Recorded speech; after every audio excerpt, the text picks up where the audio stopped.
ambassadeur durant la première partie, vous avez compris ce soir, édition spéciale sur ce qui se passe au Venezuela et également sur, on l'a dit, ce nouvel ordre mondial à 22h. On ira voir justement peut-être à qui le tour, puisque Donald Trump, comme toujours, a laissé planer le doute. Amérique latine, peut-être Groenland. Et puis à 22h30, restez avec nous. On ira aussi voir la réaction du côté des autres puissances, la Russie en premier lieu, qui n'a, semble-t-il, pas pu lever le petit doigt pour venir au secours de son allié vénézuélien. Et puis on s'interrogera aussi sur la Chine et le signal envoyé à la Chine. En tout cas, pour parler et analyser tout cela durant cette soirée spéciale, je vous accueille Laurent Saïm. Bonsoir. Bonsoir Loïc. Visage bien connu de téléspectateurs. Vous êtes journaliste spécialiste des États-Unis, ancienne correspondante aux États-Unis. On est vraiment heureux de vous avoir pour savoir ce qui se passe dans la tête de Donald Trump. Hortense Goulard, bonsoir, journaliste aux Échos, avec qui nous sommes en partenariat sur cette émission. Vous êtes spécialiste de l'énergie aux Échos, notamment spécialiste du pétrole et du gaz. Donc vous arrivez vraiment, pareil, à point nommé pour nous éclairer. Jean de Glignasti, bonsoir, directeur de recherche à l'IRIS et ancien ambassadeur de France, notamment au Brésil et en Russie. Et puis Jean-Jacques Kourlianski, bonsoir. Vous êtes chercheur à l'IRIS, spécialiste. Non, je suis directeur de l'Observatoire Amérique latine. Directeur de l'Observatoire Amérique latine à la Fondation Jean Jaurès. Voilà, plus d'IRIS. Voilà. Et puis on va retrouver dans quelques instants Franck Genozo. Juste, je vous donne quand même un rendez-vous qui plane au-dessus de nos têtes. Donald Trump doit s'exprimer vers 21h30 heure française. Donc évidemment, on va surveiller très précisément ce que pourra dire le président américain. Je vous le disais, on prend tout de suite la direction des États-Unis. On vous retrouve, Franck Genozo. Vous êtes notre correspondant aux États-Unis. La question, on vient de voir votre reportage sur New York, cette comparution de Nicolas Maduro devant la justice américaine. Question, qu'en pensent les Américains? Quelle est l'opinion? Est-ce que les Américains se sentent conquérants après cette opération ou est-ce qu'ils sont partagés sur ce qu'il vient de se passer au Venezuela? Eh bien, comme souvent, Loïc, l'opinion publique américaine est totalement fracturée sur cette question de l'opération au Venezuela. Selon un sondage publié ce matin par le Washington Post, 42% des Américains se disent opposés à cette opération. 40% des Américains s'y disent favorables et il y a 18% d'indécis. Vous voyez que c'est très équilibré, mais si on rentre dans les détails, on comprend mieux cette fracture avec un soutien franc et massif de la part des électeurs républicains, 74%, et une condamnation très claire de la part des électeurs démocrates, 76%. Globalement, il y a eu au départ une forme d'incrédulité dans l'opinion publique américaine et dans les médias devant cette opération qui a été qualifiée d'audacieuse, mais aussi un sentiment de fierté devant ce plan militaire parfaitement exécuté, mais très vite aussi des questionnements, notamment sur la légalité de l'opération ou sur les objectifs à long terme de Donald Trump, le président américain qui va devoir faire attention à un certain nombre de signaux d'alerte, notamment dans son propre camp, avec sa base MAGA, où des voix influentes s'élèvent de plus en plus pour dénoncer une action du président américain trop tournée, disent-elles, vers l'étranger et vers l'international, alors que les promesses de campagne étaient, elles, faites sur la base du coût de la vie, du pouvoir d'achat, et c'est encore aujourd'hui la priorité des Américains. Laurent Saïm, vous qui connaissez parfaitement les États-Unis, effectivement, que peut bien penser l'électeur de New York, mais aussi l'électeur du Kentucky ou de West Virginia sur cette nouvelle aventure? Alors, il n'y a pas eu de mort américain. Est-ce que tout le monde se dit, ben voilà, l'Amérique est puissante, on va avoir plus de pétrole, on va être encore plus riche, tout va bien? Alors vous qui connaissez aussi bien l'Amérique que moi, je peux vous dire que l'Amérique est divisée parce que les gens de New York ne pensent certainement pas la même chose que les gens du Kentucky ou de Georgie. Il y a nos confrères du Washington Post qui ont fait un sondage par texto. Ils ont interrogé en demandant cette question à 1000 Américains. Approuvez-vous ou désapprouvez-vous l'intervention militaire au Venezuela? Et c'est passionnant comme sondage parce que sur 1000 Américains, vous avez 40% qui disent approuver, 42% qui disent désapprouver, donc simplement 2 points de différence, et 18% qui pour le moment refusent de se prononcer en disant ça ne nous concerne pas. C'est important ces 18% parce que ça veut dire qu'il y a beaucoup d'Américains qui ne se sentent pas du tout concernés par ce qui se passe, et en même temps les autres qui se sentent concernés ou pour ou contre, eh bien sont comme cette Amérique divisée. Jean-Jacques Kourlianski, puis après j'aurai l'avis du diplomate, mais vous qui êtes un spécialiste de l'Amérique latine, est-ce que tout simplement ça vous a surpris Est-ce que ça vous a surpris cette opération militaire américaine? Est-ce que Alors, on peut dire qu'il y avait des signes avant-coureurs, puisqu'il y a donc eu des frappes américaines sur des bateaux supposément de narcotrafiquants. Première frappe, entre guillemets, terrestre la semaine dernière sur un quai au Venezuela. Mais est-ce qu'on pouvait s'attendre à cela ?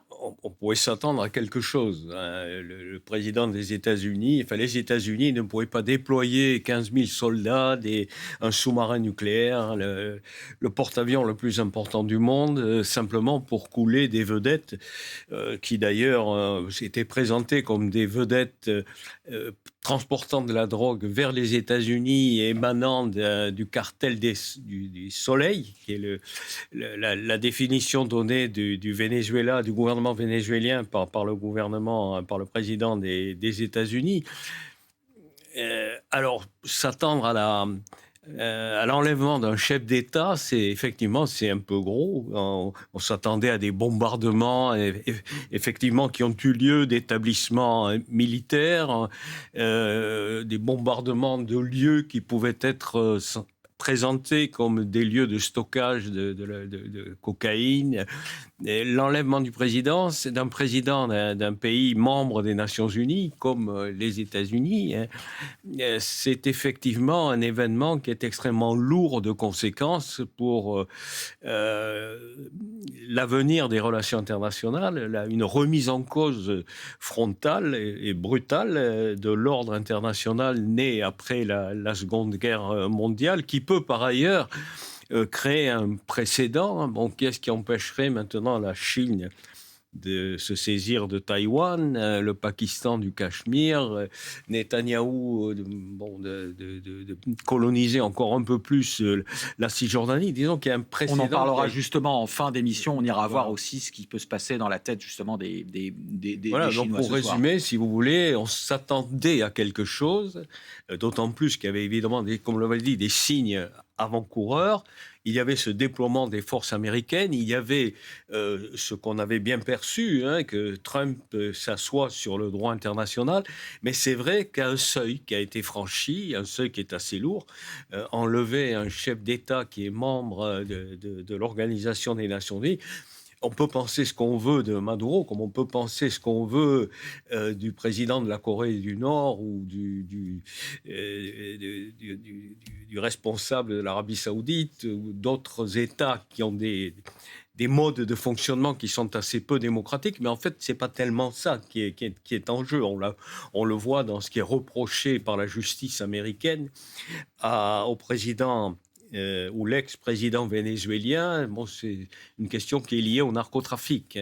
Et donc, il y a là quelque chose d'assez grave pour l'avenir et qui ouvre la voie à une autre forme de fonctionner de la société internationale qui est assez préoccupante. C'est pour ça qu'on parle. Alors, je sais que l'expression est un peu galvaudée de nouvel ordre mondial, mais clairement, vous l'avez dit, la force prime sur le droit. Cela dit, je vais vous faire réagir, Jean de Lignassi, à regarder cette archive de 1989, parce que quand on dit que ça n'a jamais été fait comme ça, il y a le Panama, 1989, le général Noriega, intervention américaine. Regardez juste un extrait de ce reportage donc de 1989, réalisé par Véronique Gorel, et vous me donnez votre opinion juste derrière.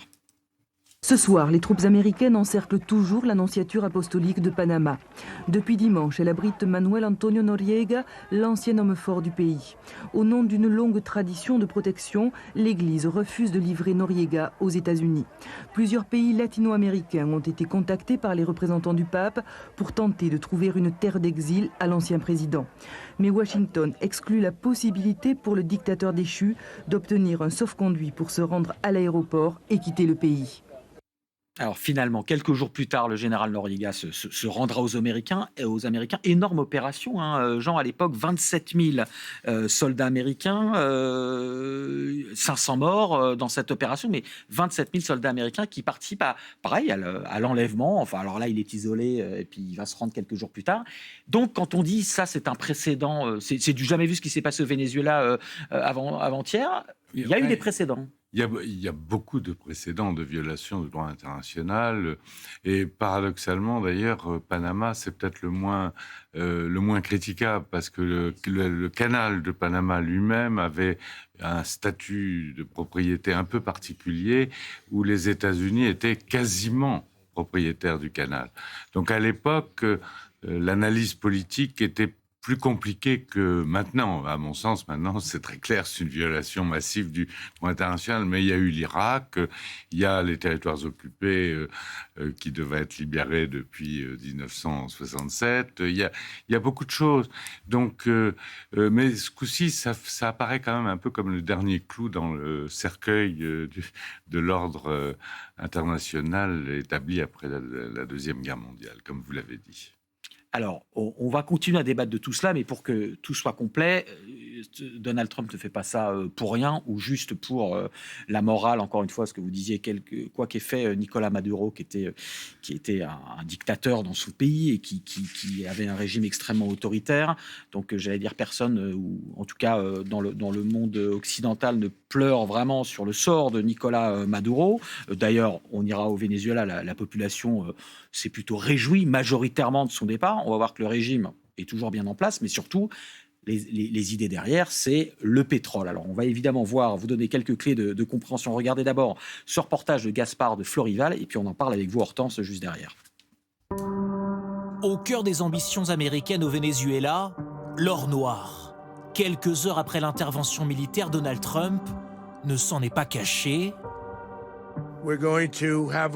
Nos compagnies pétrolières américaines, les meilleures du monde, vont aller sur place et dépenser des milliards de dollars. Faire main basse sur le pétrole vénézuélien, car le pays détient la plus grosse réserve mondiale. Les sous-sols sont gorgés de pétrole, surtout sur la ceinture de l'Orénoque, ici en jaune.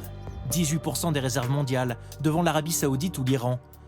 Malgré cela, la production, elle plafonne à environ 900 000 barils quotidiens, bien loin des 11 millions de barils journaliers de l'Arabie Saoudite. Comment l'expliquer ? Il faut remonter aux années 2000 d'Hugo Chavez. L'ancien président nationalise la production et chasse les géants pétroliers américains sans investir dans les infrastructures qui vieillissent, comme ces raffineries publiques dans le nord du pays. Chavez a nationalisé l'industrie pétrolière et gazière, mais surtout, il a fait fuir non pas que les capitaux, mais aussi les compétences. Et donc, si vous n'avez pas de compétences, eh bien, vous n'êtes pas en capacité d'opérer une industrie pétrolière. Depuis 2014, les sanctions américaines excluent le Venezuela des marchés pétroliers internationaux. Pour contourner ces règles et écouler les stocks, le pays se tourne vers la contrebande et livre notamment 80% de son pétrole à la Chine, à moindre coût. C'est aussi cette dynamique que Trump souhaite aujourd'hui casser. Mais ce n'est pas si simple, selon ce spécialiste. Donald Trump a annoncé l'arrivée des majors américaines, mais il est très difficile d'imaginer que ça puisse se faire à court ou à moyen terme, parce qu'il faudrait que la situation localement soit stabilisée. Selon les spécialistes, il faudra des années pour remettre l'industrie pétrolière vénézuélienne sur pied. De leur côté, les compagnies pétrolières américaines restent prudentes et n'ont pour l'instant pas réagi aux annonces de Donald Trump. Pour l'heure, cette instabilité au Venezuela n'a eu que peu d'effet sur le prix du baril. Hortense Goulard, on le répète à nos téléspectateurs, on vient de voir le reportage, mais on oublie, nous en Europe certainement, à quel point on va... Pour des gens qui n'y connaissent pas grand-chose, on se dit, voilà, les réserves de pétrole, c'est avant tout les pays du Golfe, par exemple, et on oublie que c'est le Venezuela, le numéro 1, et de très loin. Oui, alors effectivement, le Venezuela a des réserves de pétrole absolument immenses, donc le premier du monde, comme vous avez dit. On estime qu'il y a 300 milliards de barils de pétrole, principalement dans le sous-sol du Venezuela. Cela dit, il faut quand même rappeler que... 300 milliards de barils, ça fait, je ne sais pas, comparé à d'autres, ça fait combien d'années de production ? Enfin, c'est beaucoup. C'est gigantesque. Donc, les premières réserves pétrolières au monde. Mais ce que je voudrais quand même rappeler, c'est que en fait, ce pétrole, il est de très mauvaise qualité. Donc, c'est un pétrole qui est lourd, c'est-à-dire qui est visqueux, qui est acide, c'est-à-dire qui contient beaucoup de soufre et qui, du coup, n'est pas forcément très facilement exploitable. Et par ailleurs, donc, comme on l'a vu, les infrastructures dans le pays sont assez vétustes. La production s'est effondrée depuis la fin des années 90, début des années 2000, qui est le moment où il y a eu de nouvelles vagues de nationalisation. Et donc, pour arriver à réinvestir dans le pays et pour arriver à extraire de nouveau beaucoup de pétrole, il faudra de lourds investissements américains. Et il n'est même pas évident que ce soit forcément profitable, étant donné que les prix d'un baril de pétrole de brut aujourd'hui sont très faibles, à $60 du baril. Alors, petite information, on vient d'apprendre par l'agence Reuters que Chevron, qui est une entreprise pétrolière extrêmement importante aux États-Unis, a commencé de nouveau à exporter du pétrole vénézuélien vers les côtes américaines. Ils ont rappelé leurs employés qui étaient en vacances. Et visiblement, nos confrères de Reuters sont absolument sûrs qu'en ce moment, un pétrolier affrété par la compagnie transporte maintenant quelques 300 000 barils de brut lourd vénézuélien vers la côte américaine du golfe de Mexico.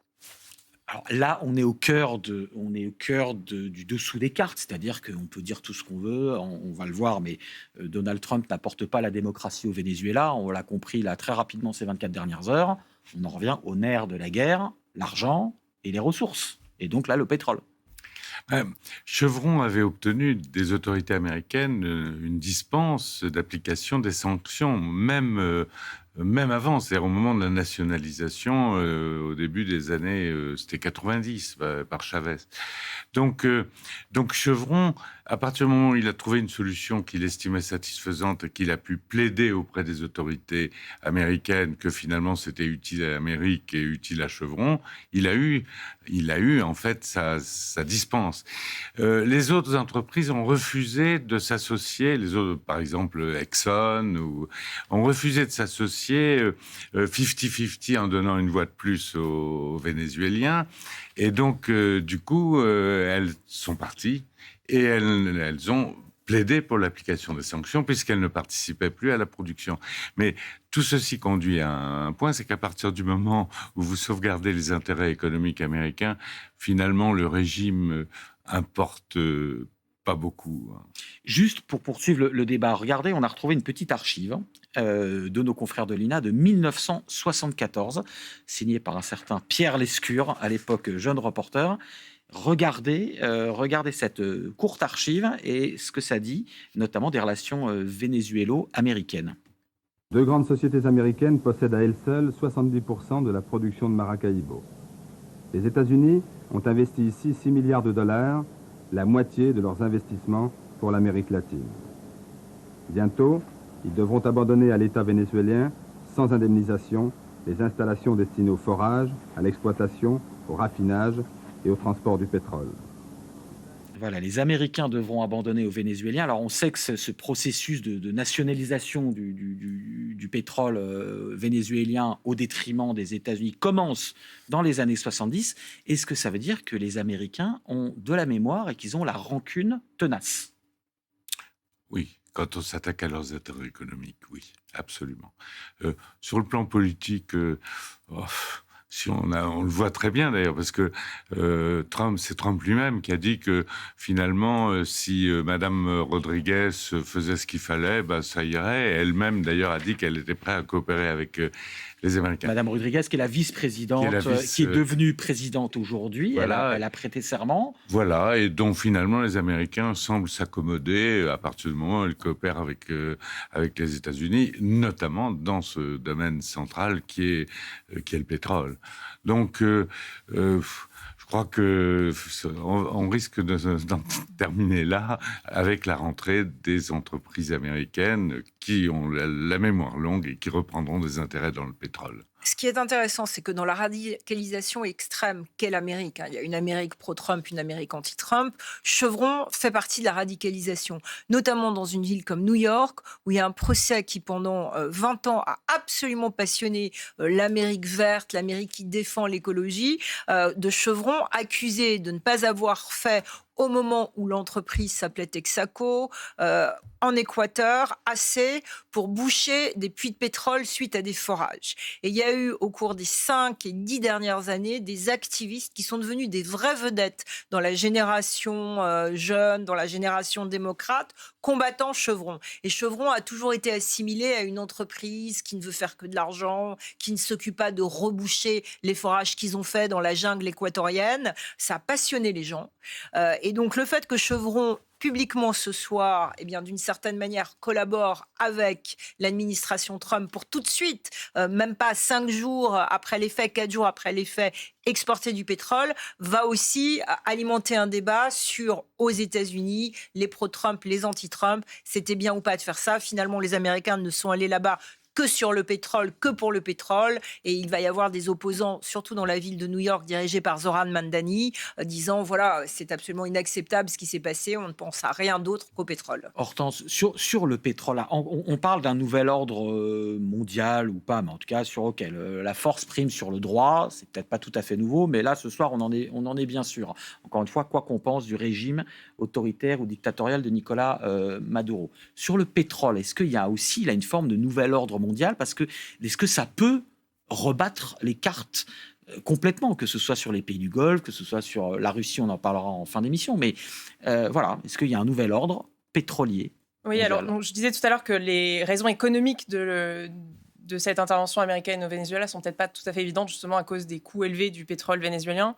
Ce qu'il faut savoir cependant, c'est que c'était la Chine qui était le principal acheteur de ce pétrole du Venezuela, et qu'en s'en prenant au Venezuela et à Nicolas Maduro, Trump cherche aussi à remettre en cause cette relation entre la Chine et le Venezuela. Est-ce que c'était du pétrole bon marché pour la Chine, même s'il fallait le raffiner plus ou... Oui, alors en fait, étant donné que le Venezuela était sous sanction des États-Unis et donc ne pouvait pas exporter son pétrole dans beaucoup de pays du monde, en fait, ils étaient obligés de céder le pétrole brut avec une ristourne aux Chinois parce que justement, ils n'arrivaient pas à l'écouler ailleurs. Donc au final, c'était un pétrole qui était quand même bon marché pour la Chine, qui était traité dans des petites raffineries chinoises, qui sont capables de traiter ce pétrole donc, qui est très lourd et très visqueux et qui ne peut pas être traité partout.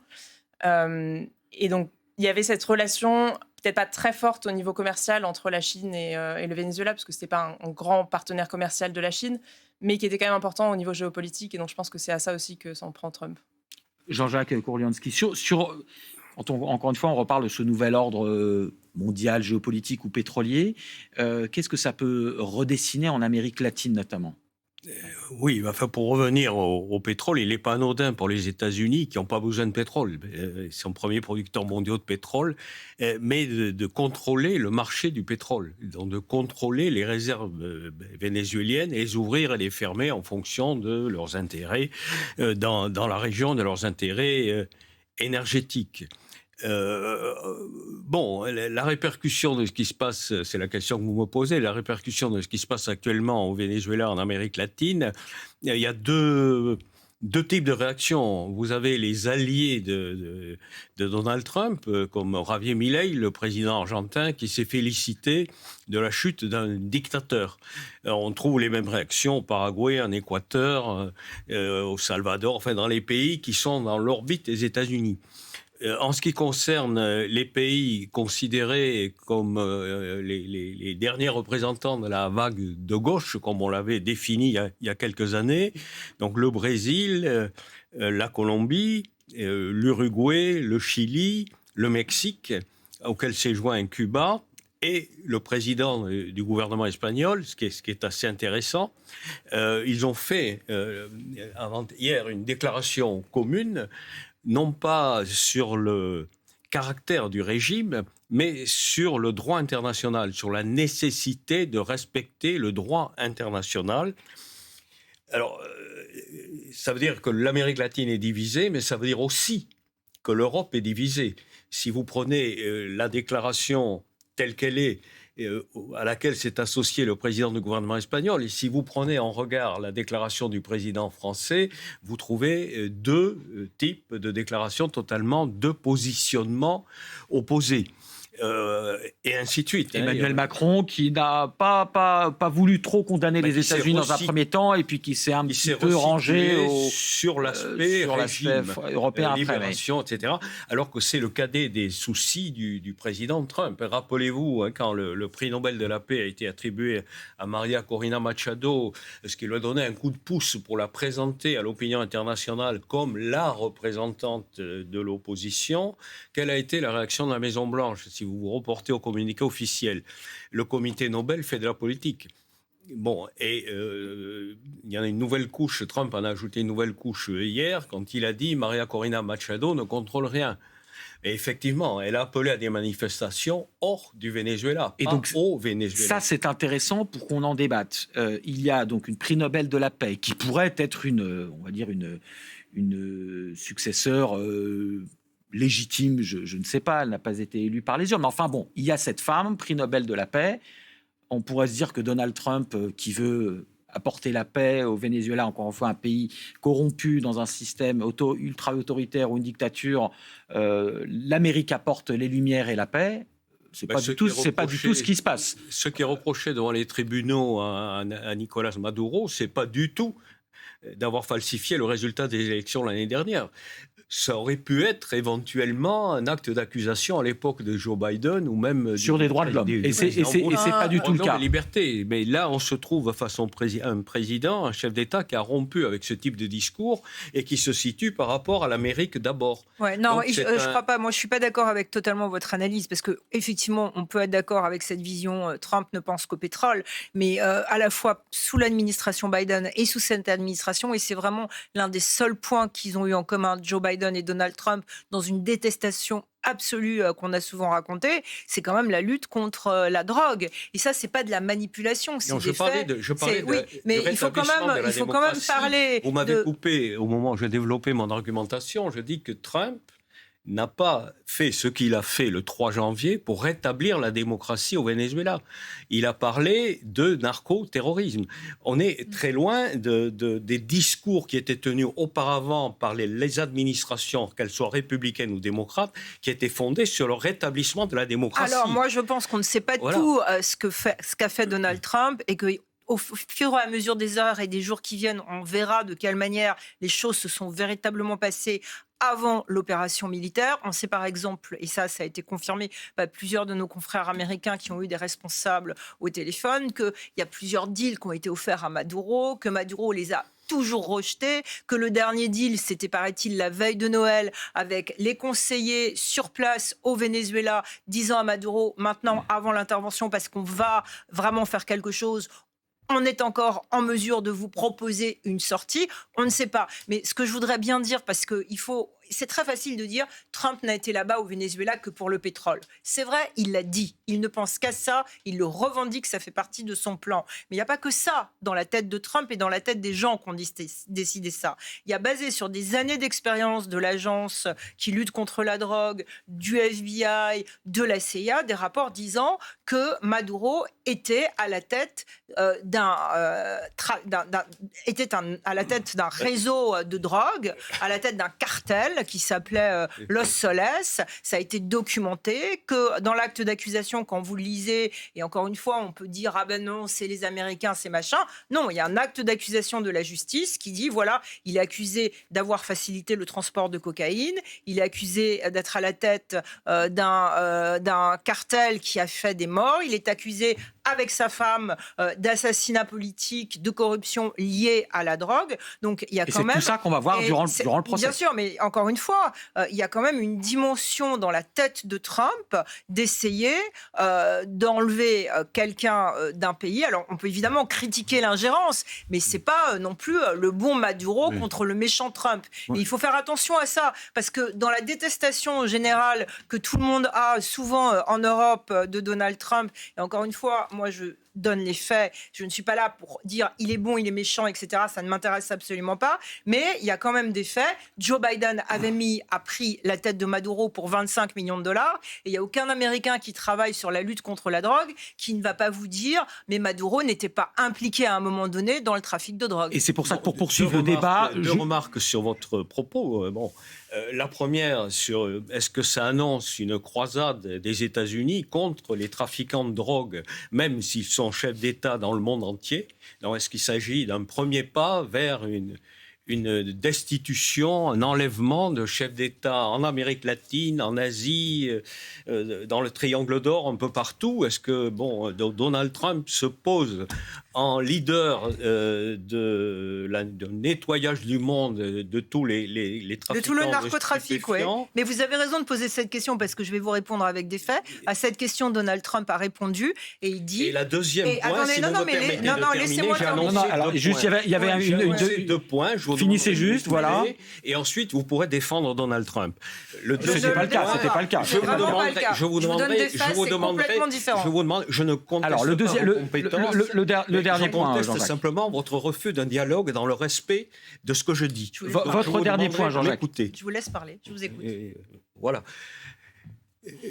Donc, ce que je voulais dire, c'est que l'argumentation qui est la vôtre est de contester ce que je disais sur les États-Unis. Mais alors, il y a un autre point qui est assez intéressant, c'est celui de dire que, le gouvernement vénézuélien que représentait Nicolás Maduro, c'est un cartel de la drogue. Le cartel défini par Donald Trump lui-même et son administration comme le cartel des soleils, qui sont les étoiles dorées que portent sur leurs épaules les militaires vénézuéliens. Mais curieusement, Delcy Rodriguez, qui est membre de ce cartel et qui est donc la vice-présidente, qui est aujourd'hui, qui va être désignée ou qui a été désignée, elle a prêté serment comme présidente du Venezuela, complice de ce trafic. Et Donald Trump dit: je peux m'entendre très bien avec elle. L'essentiel, c'est pas qu'il y ait des élections au Venezuela, c'est qu'on trouve un accord sur les ressources du Venezuela, la façon dont elle pourrait être réorientée vers les États-Unis. Si elle ne le comprend pas, elle subira un sort encore plus terrible. Alors, c'était ma question. Pourquoi, aujourd'hui, Donald Trump dit on maintient en place celle qui a été la vice-présidente de Maduro? Parce que la logique a changé.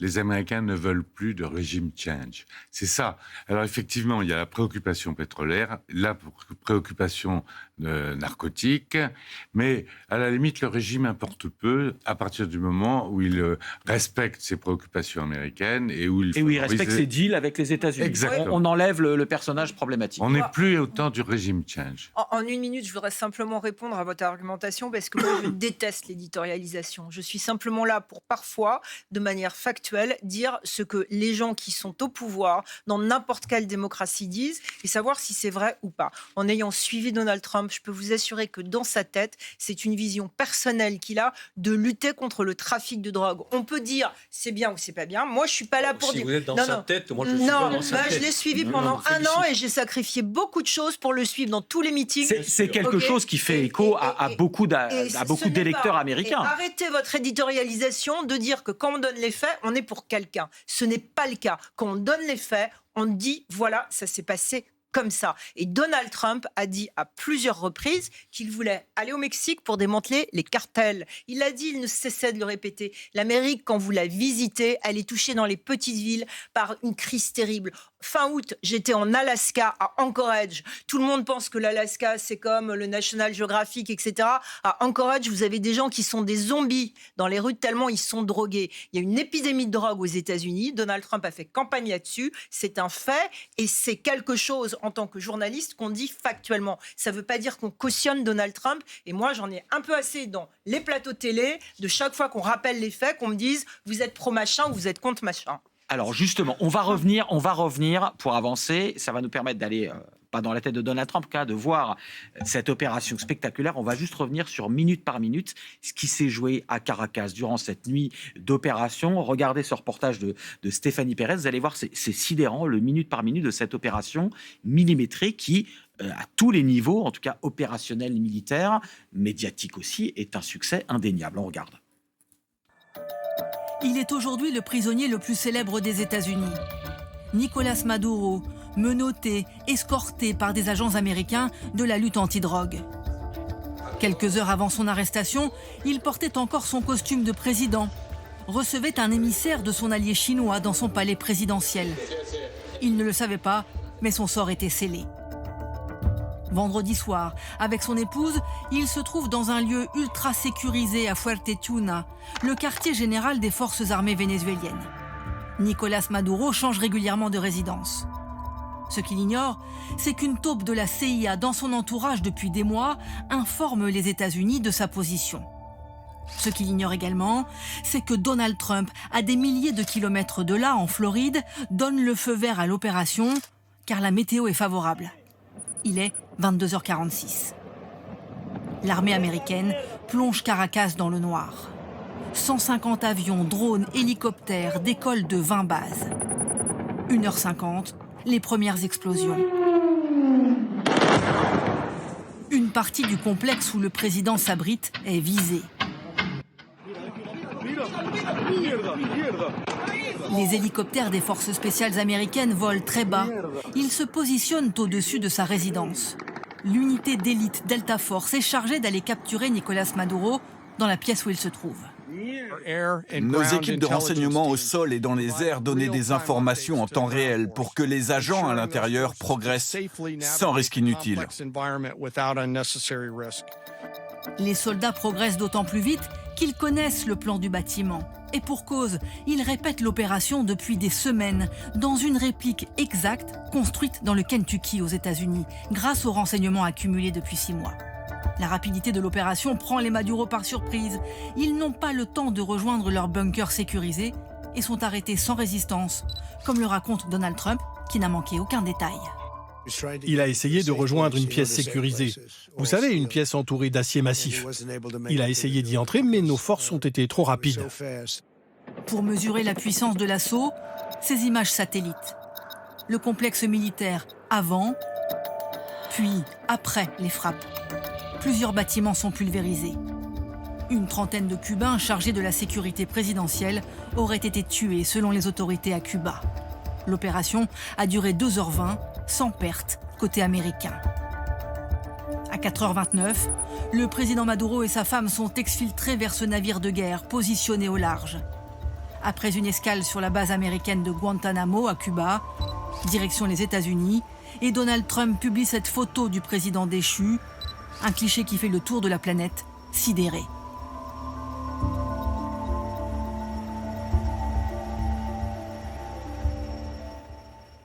C'est un parallèle qui vaut ce qui vaut, mais sur ce plateau, on a eu plusieurs fois, quand on parlait de l'Ukraine et de la Russie, des experts militaires qui nous disaient il y a au moins eu une vingtaine, une trentaine de tentatives des Russes de vouloir capturer ou assassiner Zelensky.